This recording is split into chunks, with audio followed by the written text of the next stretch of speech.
John, tell us a little bit about yourself. John Gribble with DB Marine and Outdoor Sports, DB Sport Fishing Charters, based in Madison, Ohio. We do a marine repair facility there in Madison. My charter business runs mainly out of Geneva on the Lake, covering all Ohio waters of Lake Erie. And I've known John for a long time. John's a heck of a fisherman and runs a really successful charter fleet over there. But one thing, John probably works on more boats than anybody I know. So I thought it would be a nice idea to have John on and talk a little bit about boat maintenance. Spring's right around the corner. We're getting ready to get boats in the water, hopefully sooner than later. So let's talk some spring boat maintenance. Yeah, so here we are. It's the show season, but open water. We don't have ice, so Lake Erie is wide open. Your spring launch. A lot of guys they don't understand. Kind of what they got to be prepared for in regards to getting your boat out. You pull the shrink wrap off, pull your cover off. You got to pay attention to condensation inside of your engine hatches. You got corrosion on your distributor cap rotor, spark plugs, water pump propellers, just simple little maintenance things to get your boat ready. I mean, for a few $100s, you're going to have hours of use on your boat. So, put a couple $100 into it, Save your problems once you launch. Yeah. So most of the boats you're working on, are you working on outboard boats, trailer boats, boats that are slipped for the season? We have a wide variety of boats that we work on. With me being in the charter industry, a lot of inboard boats. Mm-hmm. So your twin inboards, anywhere from 350, 454s. But outboards are just a huge thing now. Fuel efficient. Right. And probably less maintenance than what our big boats are. Right. You don't have to change spark plugs every couple $100. Impeller probably every couple $100 on a outboard. Compared to an inboard, you are doing a lot of maintenance. My personal boats, we're changing an impeller every year, start of the spring.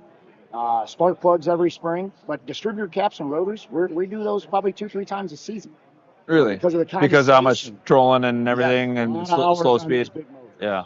Compared to where the outboard guys, trolling, whether you're using a big motor or a kicker, you're putting hours on that kicker or that big motor. The outboards, it's pretty crazy how efficient those things are. Yeah. I mean, now, new V10, 600 horses. Especially with fuel prices and fuel. It's obviously outboards aren't cheap by any means, but at the same time, it's something that you can put a lot of hours on them, and they're relatively easy to maintain for the average person. I know even like on the fishhawk side of the world, it used to be most of our product went on to boats like your charter boats, Mm-hmm. right? Where now 85% of the stuff we sell ends up on a trailer boat, outboard boat. So makes a lot of sense for most people out there for sure. And and a lot of things is guys with bottom paint. If you're seasonal, staying in the water, making sure your bottom paint is up to par. So many customers of mine will come into the shop and say, hey, am I due for bottom paint? And it's like, yeah, it's falling off, because they think an ablative paint is supposed to fall off over time, but it's not a sealer. It's just there to fight sea growth. Mm-hmm. And depending on your waterway or area that you're docking in, if you got a lot of weeds and whatnot or dirty water, your bottom paint is actually working a lot harder to keep that stuff off. Compared to where me in Geneva, we have a lot of clean water, mm-hmm. and our bottom paints. I think one of my charter boats, I'm on my 5th season and never had to do anything. Because the water's cleaner there. Yeah, and the paint's not working. Does that? You guys are also running every day. Does that help? Yeah, just as far as running every day, it's kind of like power washing the bottom almost. Yeah. It's for those guys that weekend warrior guys, and they're only going out Friday, Saturday, Sundays or whatnot. It's probably more important for those guys to pay attention to maintenance and just pulling them out every once in a while. Just to pull up out of the dock. A lot of these marinas, I call it clean marinas now, and they have these pressure washer systems. You could actually just pull out, and it's not draining back into the lake. It's all Oh, self-contained really? now. Yeah. So what do they do? They sling the boat and then bring it over to a bay and that or a trailer, and goes over to a bay, like we have one in Geneva, and it contains it. And then we have a water treatment company that actually comes and picks that up, so it's not going in any sewer or running back into Lake Erie. So Sure. that's a pretty cool thing. Yeah, for sure. Yeah, it's interesting with that impeller. My boat was giving me some issues, but then I was like, it's not the impeller because the thing's spitting water out really good. Mm-hmm. But I took it in, they're like, yeah, you need a new impeller. Yeah. And again, if you just looked at it, you'd be like, the impeller must be fine, it's spitting out water. But once they changed that, like, it made a humongous difference in power and how the engine performed. There's a lot of guys have mixed reviews in regards to impellers. They think that you're just going to pop off a water pump of some kind, whatever motor you have, and just change that rubber impeller. But there's also, like with us in the marine industry, we want to be preventative, So let's say you got a couple years on it because you don't use it a lot. That impeller actually gets that water pump housing warm, hot, and it actually expands it, and then you'll get a leak from the housing because they're mostly plastic housings everywhere, right? So when we do an impeller job, we're actually replacing the housing, the plate, and the impeller all in one. You already got taken it off, so for the little extra cost it is. Yeah, you're already putting the labor in. Might as well just start over. Right. Yeah. So like I said, it's good advice. Maybe on that heck of a tow bill down the road. Yeah.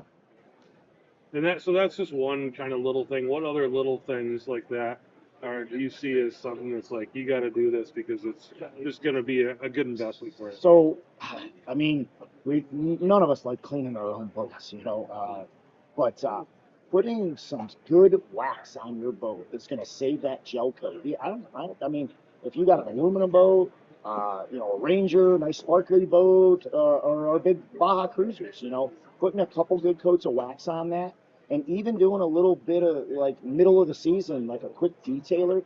This UV sun, man, it just really beats up. I mean, it beats us up being on the water, right? Yeah. So if we're getting a sunburn, guess what our boat's getting? I mean, it's getting baked every day, whether you're using it or not. It's sitting there. That chalkiness is coming from a lot of guys that they'll pressure wash their boat or something, and it.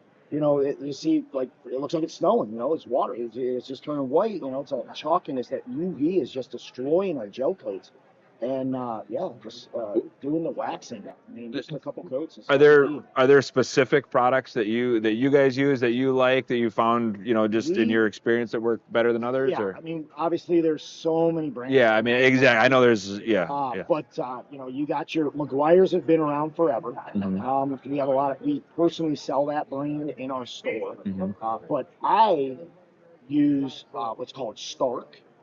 They're based out of Florida. Okay. So you figure Florida's got probably one of the biggest industries there are in regards to boats. Yeah. So why not use a product that is seeing that sun more than what we do? Right. They're out there 365. Yeah.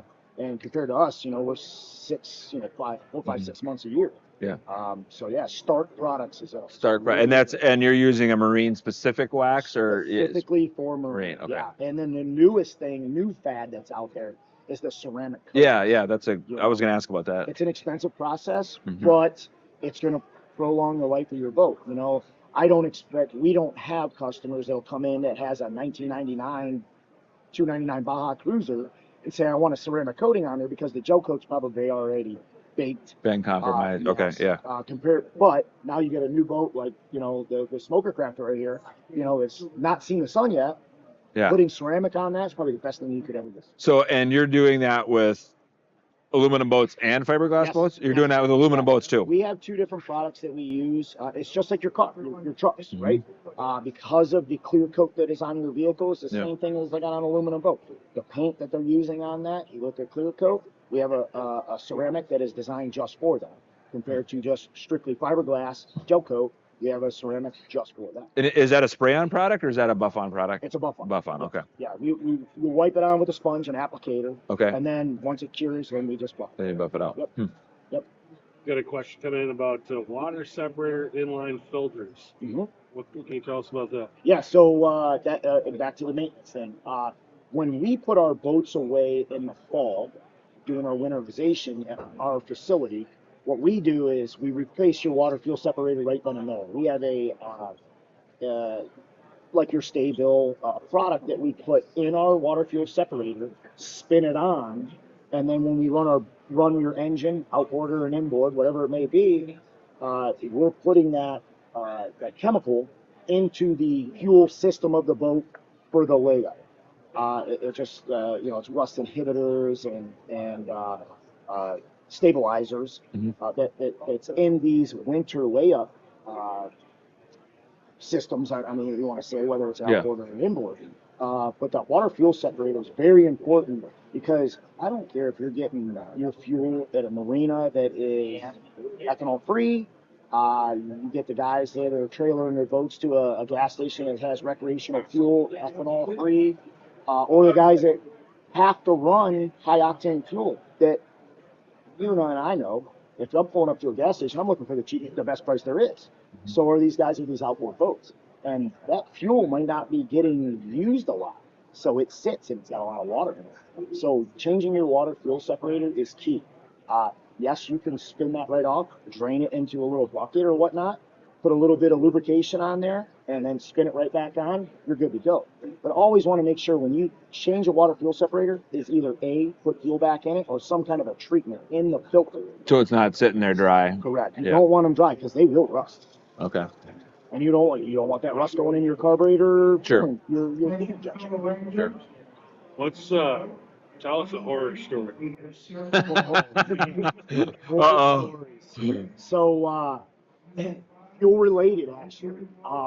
One of the worst things that we've probably ever come across is guys that, and COVID really hurt a lot of the industry.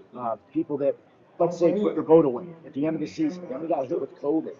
And they sat for a couple of years. Well, they never did the fuel treatment into the fuel tanks, so that was a big thing. And we just got all of the contamination, the sediment that built up. I've replaced so many fuel tanks in these bigger boats over the years, and even the smaller boats with center fuel cells in the floor, to where we've seen the corrosion build up inches and inches thick, where it just sets in the bottom of that tank, and you would never ever think about it because it's not moving. So the problem is that, hey, I got fuel in there, or the fuel evaporated over time, right? Sure. You put fresh fuel in, and let's just say it's a trailerable boat, and you go down the road, and that thing's just jarring, shaking up. Yeah. All you do is you loosen all that up, and now all that goes in your fuel system. Destroys carburetors, destroys your fuel injection. We had a gentleman that, which, the motors ain't made anymore, but it haven't reused that. Oh my God, I thought I replaced every part on that motor. We could have probably bought him a new motor. By the time you were done, yeah. Yeah. Interesting. Yeah, that sounds rough. Yeah. Oh yeah. Yeah. Fuel is a tough character, but everything, it's just like your car engine. You need fuel, and you need electric, and air. Well, I think the moral of the story is we need to use our boats more, because the more we use them,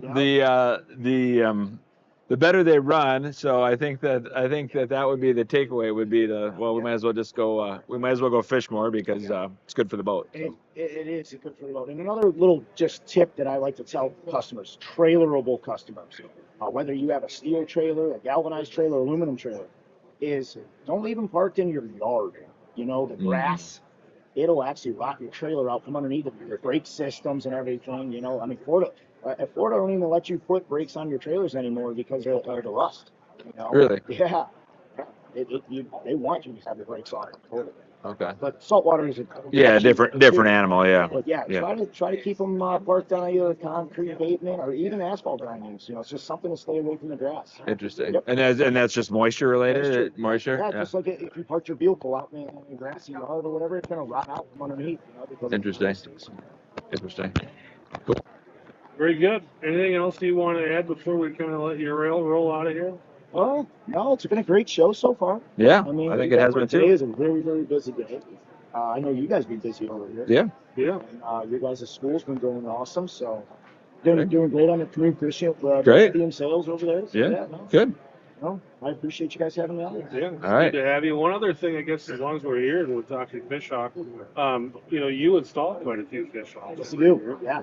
Is there a secret to it? Is there something that you think that the average person, if they were going to put it on, might miss or might not do that you see as like, here's a little pro tip? So transducer placement is everything. Mm-hmm. One being, I know with the fishhawk transducer, we don't have a lot of interference between all the other brand of electronics that are out there.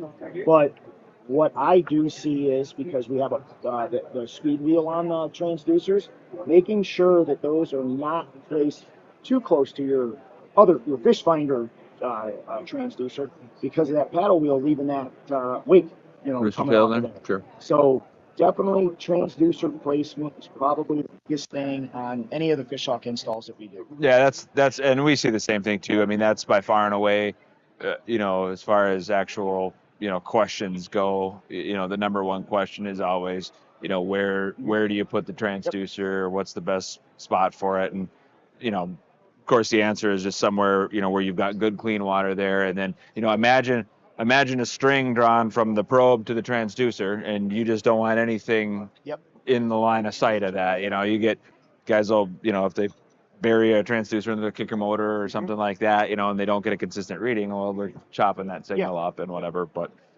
trim tab boats, big wide plane trim tabs sometimes do create a little bit of well, I mean, you run out of space. Yeah, There's only so much real estate back there. So now with all of our boats, have an active target on it, 3-in-1 transducer, skimmer transducer, and then throwing a fishhawk transducer on it. Right.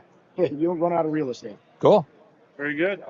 Appreciate it, man. Thank you. Definitely. Thank you, Thanks, guys. John. Yeah, good to see you. Yeah.